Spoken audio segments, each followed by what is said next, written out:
Well, good morning. We are in chapter 23, and so the story goes in two lines. The lines of what's going on with David, and the line of what's going on with Shaul, and sometimes these two lines meet in some occasions, but usually, regularly, it's just going to two lines. So we saw the one line of Shaul. The last time we saw Shaul he was killing all the city of Nob, or at least ordering killing the city of Nob. And David was hiding in Yehuda. The prophet God told him, you shouldn't stay in Moab. You should return to Yehuda and be with your people. So he was in a place called Yar Cheret. Last time we saw him. We read about him. And he received the news about what's happened in Nob from the son of Achimelech. Eviatar was the only one who could escape, and he arrived to David and told him the news about the killing of the city of the Kohanim. That's what we saw last chapter 22, and then 23 start from this point now with David. David was told the Plishtim are raiding Keilah and plundering the threshing floors. What is threshing floors? Where they beat out the grain from the. When you put the grains. Yeah, we beat out them out. Where you pit. Yes. So goren in Hebrew it's where you store the grain usually, maybe close to where you are doing the cleaning. David was told. Who told David? Doesn't say. We are going to see later that it looks like David has a lot of information, that apparently he had a lot of informers all around the country. But this is interesting. The Plishtim are attacking Keilah, with Ain, no Kehila, Ke'ilah. Where is Keilah? It's southwest of Jerusalem, close to the border with the Plishtim. So we have the Plishtim. It's where, if you know, the son of Bet Guvrin, according to some of the scientists that investigate these issues. So we are talking about close to Kriyat Gat, close to the part of the Plishtim. And if the Plishtim are attacking, who's supposed to protect the city of Keilah? Shaul. Yeah. But Shaul is too busy chasing David. He doesn't have time to take care of the people of the country. We're going to see that this is exactly. We will see the differences. I can tell you a spoiler. In the end of the chapter, we'll see that a little bit of responsibility left with Shaul, but mostly not. So David is hearing the people need someone to protect them, some help. But he is fugitive. I already forgot this word. Fugitive. Fugitive. Fugitive. He is running on his life. He has people around him that all of them are running for their life. So should it be his responsibility to go and save these people? For sure, the king doesn't do his work. But should David be the one who's going and risking himself? David is not sure, and David consulted God. How can you consult God? I have some consultation to do. How can I consult God? The answer is with the Urim Vetumim. And we will see in verse Vav, it says here in verse Vav, Zayin, verse Vav, when Eviatar, son of Achimelech, fled to David at Keilah, he brought down an ephod with him. So the ephod was the Urim Vetumim, and David could ask God. We already say that asking with the Urim Vetumim is something that is exclusively allowed for a king. So apparently David is even though that formally Shaul is a king, is a level halachically or in the eyes of Hashem, he is allowed to ask in the Urim Vetumim, and he is using this privilege. And he is asking, should I go and attack those Plishtim? And God said to David, go, attack the Plishtim, and you will save Keilah. So this is quite clear answer, no? Or may there be some other understanding of this word? go and attack Plishtim, and by that you will save Keilah. Maybe, I will say something, but let's say the next verse first. It says, but David's men say to him, look, we are afraid here in Yehuda.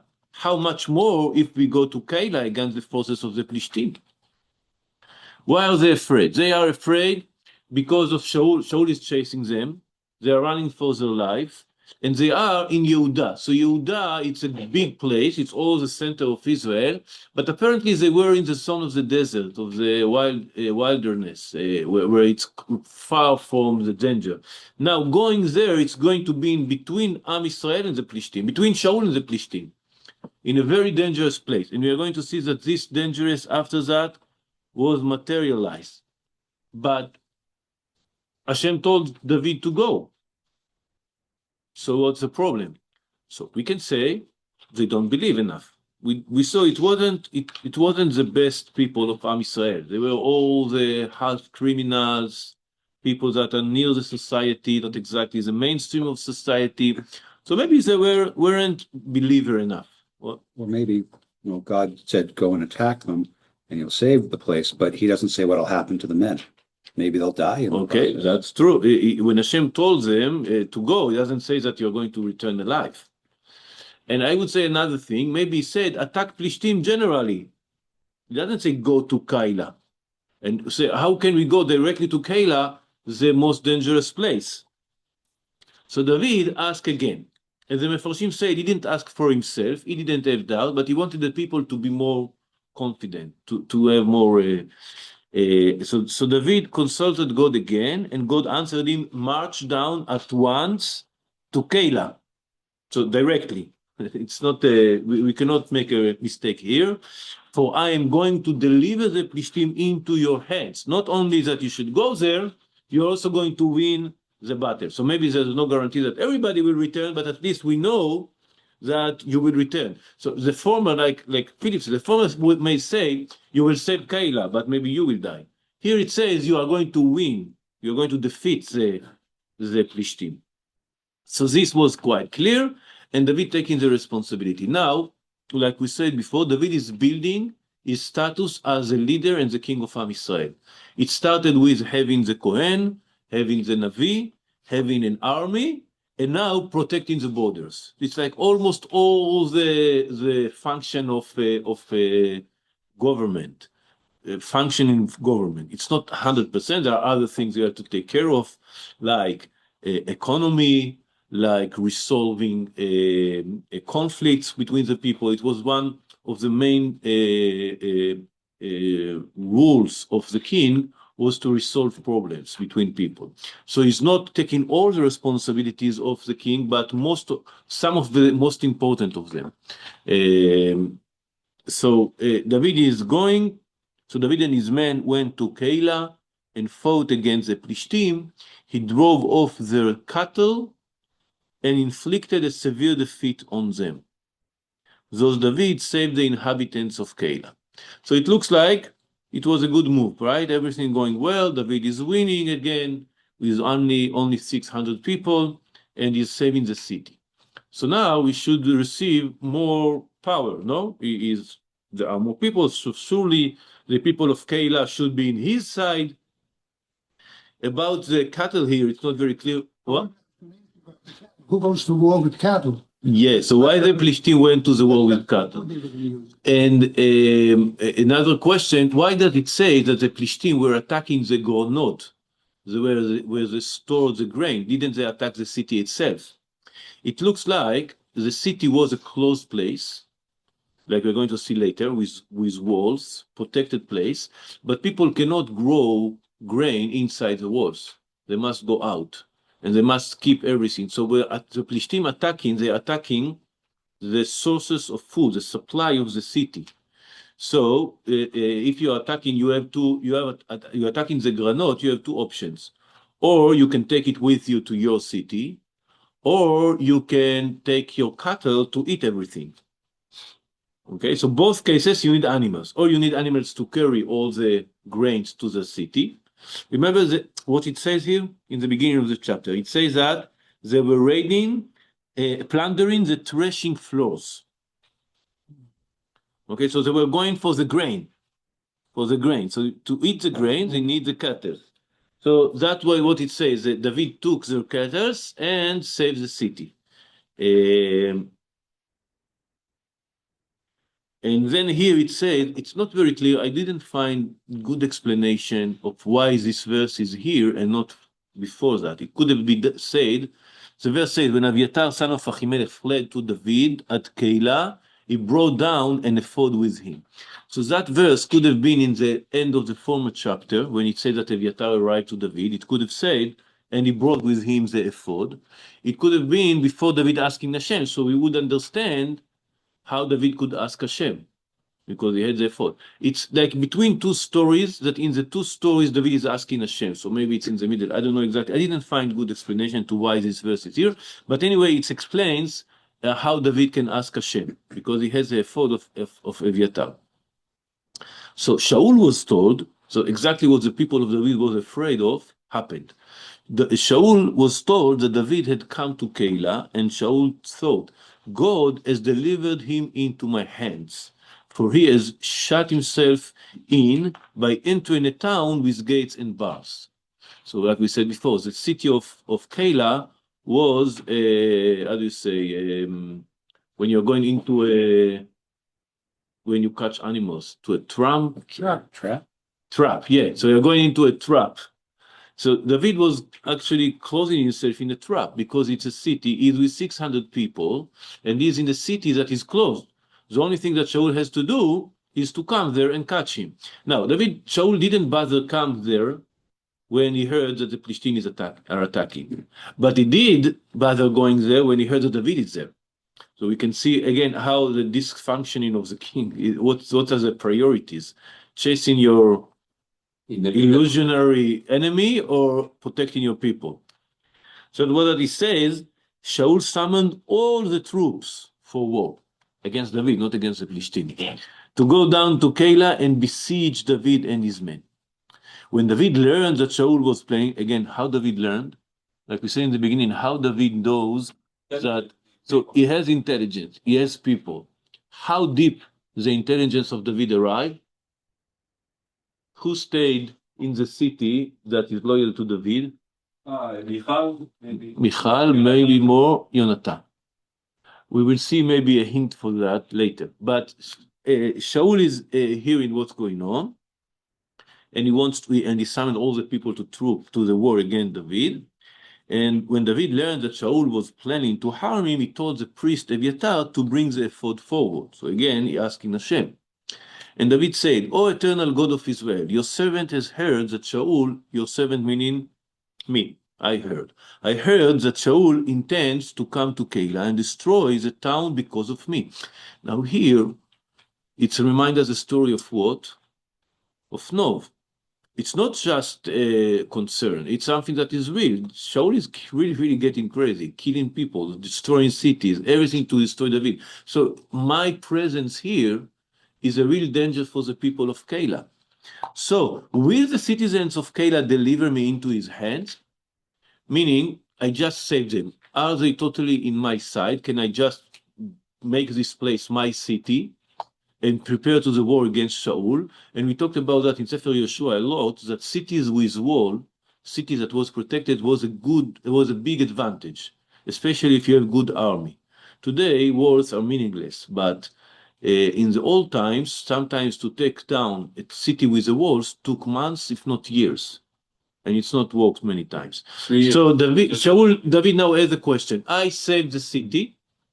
The Philistines couldn't take the city, so they attacked outside the walls. I took the city. Can I be protected here? Can I feel that the people of the city are with me? Something that's important to remember, Keilah is in the inheritance of Yehuda, meaning from his tribe, against the tribe of Shaul. So there is base to assume that they will protect me and will support me. So he asked, will the citizens of Keilah deliver me into his hands? Will Shaul come down as your servant has heard?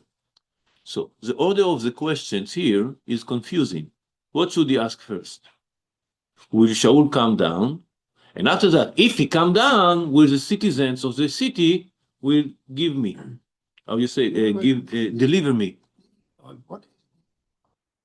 The ephod is like the ring to me, where you can ask Hashem. Was it? Yeah, Well, the 12 stones. That's what I said, that Aviatar arrived with the ephod, and that's how David could ask Hashem for answers for his questions. So David asking two questions, and the order look a little bit strange. First, will the citizens of Keilah deliver me? Second, will Shaul even come? It should have been, will Shaul come? Will the people deliver me?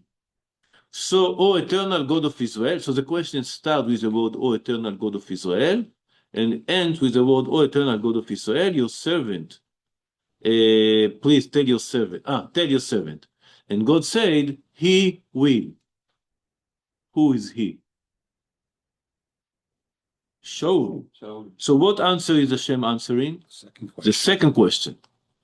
So Chachamim here add that you are not allowed to ask the ephod two questions at once. You must ask only one, and if you are asking two questions, he will only answer you one and the right question. So that's what we see here. David apparently is a little bit confused right now. He's not sure what's going on, what to do, if Shaul will come, if the people will go against me. He is very confused, and you can see that he's making two mistakes. The two mistake is asking two questions. Maybe he didn't know in this time. He was new on all of that of asking. Or not. It depends how we understand the verse in the former chapter. But anyway, he is a little bit confused, and he's asking the two questions instead of one, and the wrong order. Hashem answer him the first question. Now, there is another point here. What he says, will the citizens of Keilah deliver me into his hand? Let's see. So David continued, will the citizens of Keilah deliver me and my men into Shaul's hand? What's the difference? Me and my men. Okay, so the first one, the first time he asked, it was a little bit, how do you say, egocentric, concentrated in himself. You are people, you have responsibility. So here we have like a quiet education process. Hashem is educating David. You should ask one by one. You should ask first, and second. And you should not worry only for yourself. And this all the process of education that that Hashem made for David worked. David is correcting himself and is learning from his mistake. As we saw that one of the characters of David was that he was learning from his mistakes. And okay, so this is about the technical question, but here we are talking about the moral question. Was it okay or wasn't it okay for the people of Keilah to give David? So first of all, that we didn't see that they did that. Hashem told him it's going to happen. But what do you think? Should they? We can say that it's hard to judge him. If we remember what's happened to Noah, we understand that they were in a real risk. So they didn't ask directly David to save them. They were in trouble, and the one who was going to save them was David. But we know already what happens to the people that are in the side of David. So it's a really, really hard question. And even though they are from his tribe, even though they needed his help, it's not sure they are ready to sacrifice their life and the life of the people, families, children, for the sake of someone that is maybe and maybe not be the future king. Because that's how they see that from their side. So that's what Hashem telling David, apparently, so not apparently, they are going to give you, how do you say, give you up or give you in? Give you in. Give you out. Deliver you. Yeah. When you are taking someone and giving to the government, to the police, how do you say? Oh, להסגיר. Yeah. Oh, I do it. You know what I mean? When I take someone and Turn them in. turn him in. Yeah.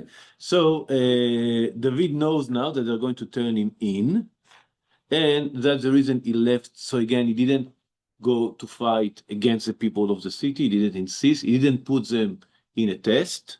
He just left. So David and his men, about 600 in number, left Keilah at once and moved about wherever they could.